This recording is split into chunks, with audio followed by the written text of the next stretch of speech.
got me stranded like a branch in the wind. Tell me what you long for. Oh, I won't what you. It's May of 2019 and WildChild is still in the Bahamas. We're still anchored off the Fowl Key Reserve and we're still diving on the marine park. It's a beautiful, calm and lovely sunset after a lovely day sailing and snorkeling, but it's still really hot. So WildChild is at anchor near Fowl Key.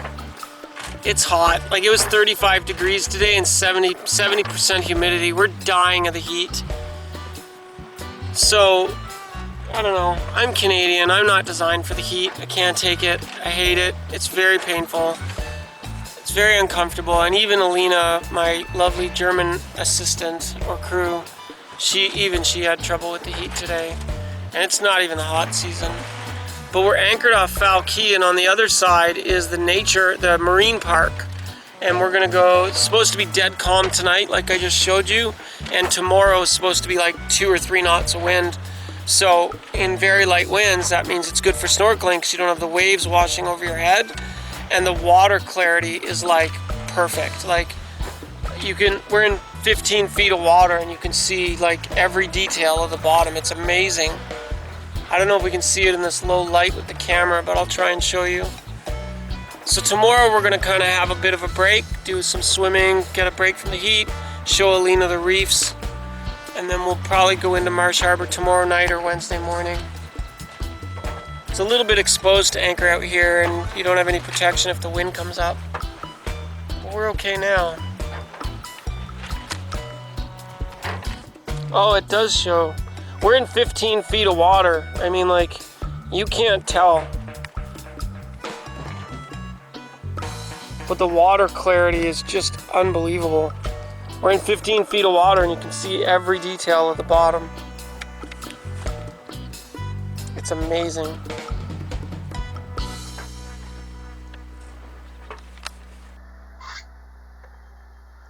It's 30 degrees Celsius and 70% humidity on the boat.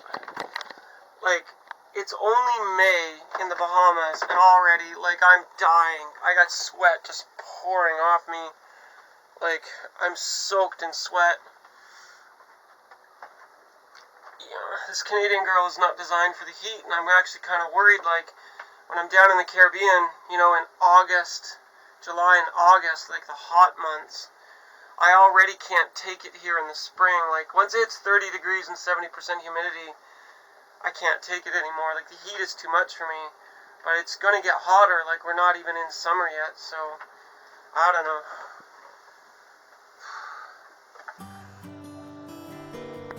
Our friends Sky and Julie joined us in Fowl Key at anchor, and they're gonna come out diving with us today. I'm so excited. Hurt the reef, but if they try to anchor in the sand, they're just gonna lose their dinghy. Okay, so we're back out in the nature preserve for round 2 of diving. We found 2 little round reefs that we can snorkel around. So the mooring balls are all gone. A month ago there was like 3 or 4 mooring balls here, but the big catamarans come and they anchor to the dinghy mooring balls and they break the lines. So there's, like, in a month, 4 mooring balls are all gone. All from the cat people, because you can't trust cat people. Cat people cannot be trusted, no. No, it's the charter boats. They break all the mooring balls.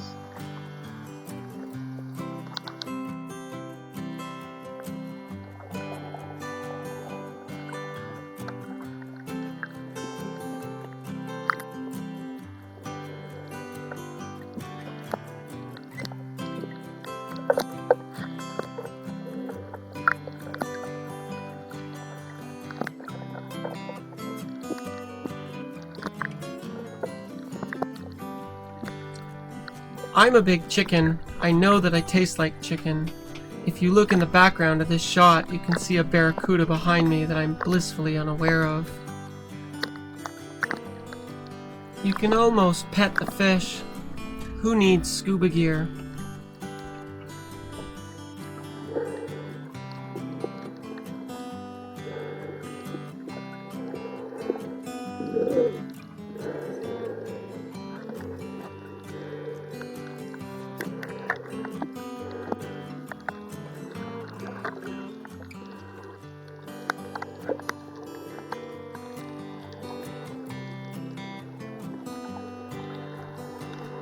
I love just following the fish around and observing them in their natural habitat, just sort of seeing what they do in their day.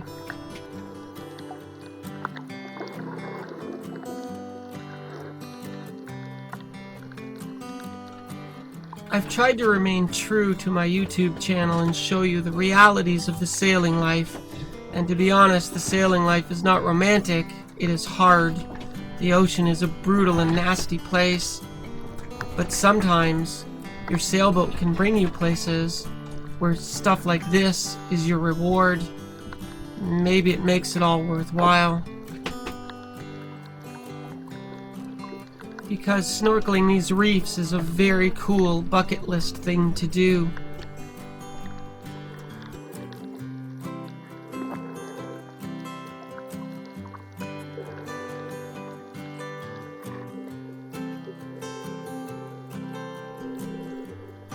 We are in 25 feet of water and I'm looking down at this ray. Look at the water clarity here. It's incredible.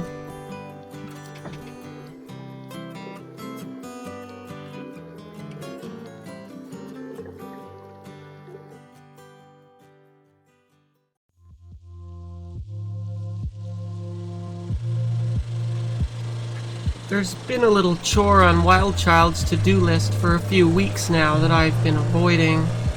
It requires shore power, so we hook up our trusty Yamaha generator, give WildChild shore power, and we turn on the AC refrigeration.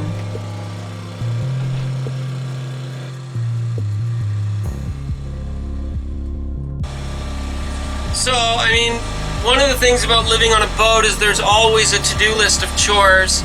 I'll show you later, but it's been on the whiteboard for a couple weeks now. We have to defrost the freezer. As ice builds up on the cooling plates, it makes it inefficient for the exchange of heat. So we were having a little trouble with our freezer that on maximum setting, the meats on the very top were kind of starting to defrost a little bit. So we have to get all the ice off the cooling plate so it'll be more efficient. We're almost done that now, so then we can go into town and fill up the freezer with meat. And I'll bet you guys thought that the sailing life was all snorkeling and margaritas. We finished the day with another lovely and peaceful sunset at Fowl Key, and the next morning, pick up the anchor and head back to Marsh Harbor.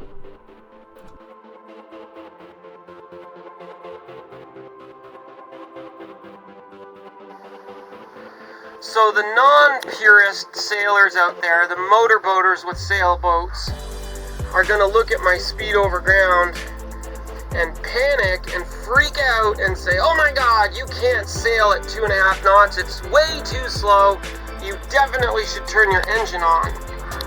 But I say, why? So, we've only got 5 miles to go at 2.5 knots. We could be there in an hour. We could be there in an hour for the schedule. There's no schedule. We are having a very lovely, very pleasant Jenny sail downwind. It's going to take us 2 hours instead of 1 hour. We got the fishing rod out. It's a lovely day. What are we going to do at anchor that we can't do right now? We could watch TV, have some breakfast, and just chill out and enjoy the sailing. It's so calm right now. What's the rush for the schedule, people? Honestly, when you sail, you take your schedule and you throw it in the garbage. And that's what you couch potatoes and couch sailors and old timers that love the romantic idea of sailing, that's what you're missing. Sailing is not about schedules and timetables. Sailing is about relaxing. The weather, the wind, be at one with nature, chill out. Just be in the moment, I guess.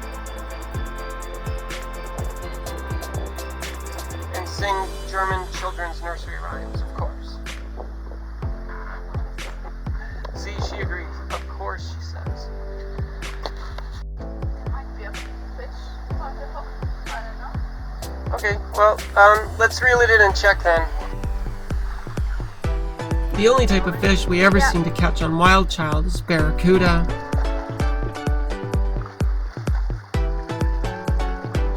But you can't eat the barracuda because they have a neurotoxin in them called cicatera.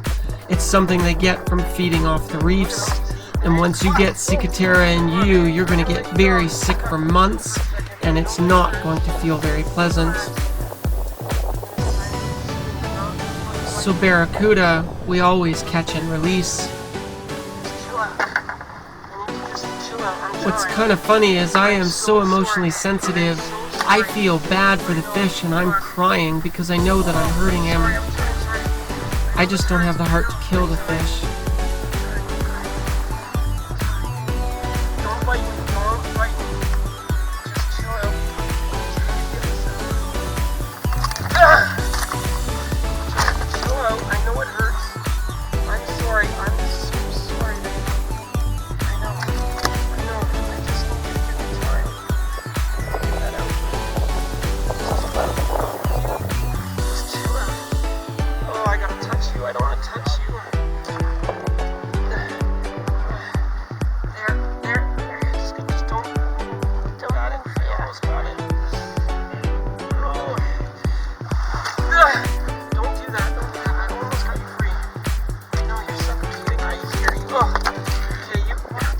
Throw him out.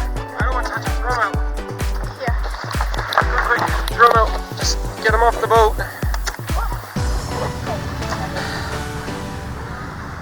Oh, I hope he's okay. Oh, he doesn't look okay. I think we can.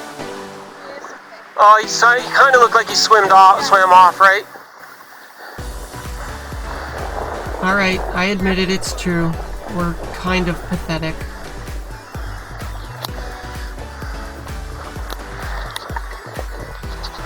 Yeah, why are the girls fishing if they're afraid to hurt the fish and we just let them go? I know that barracudas are edible.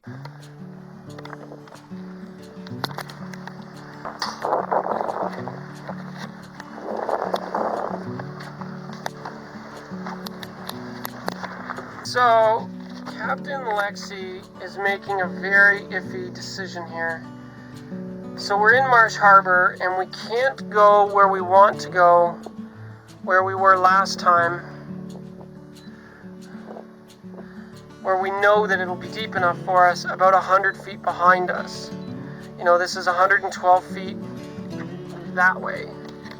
So where we want to be is 112 feet that way. You know, exactly where that boat is. That little tiny 26-foot boat with probably a 4 feet draft is in the 8 feet of water that we really, really need for our keel. And we can't go that way, so you have to respect the neighborhood and just go where you can go. We got a big cat behind us and we got this little boat with the family on it. There's kids on board. So we really can't afford to go very much further. We have room that way, but it's too shallow for us. So the calculation that we've made is I think our keel is going to touch bottom at low tide. So here's our problem. With the calibration of the main depth, when that says 8.1, WildChild hits the bottom. And our tide right now,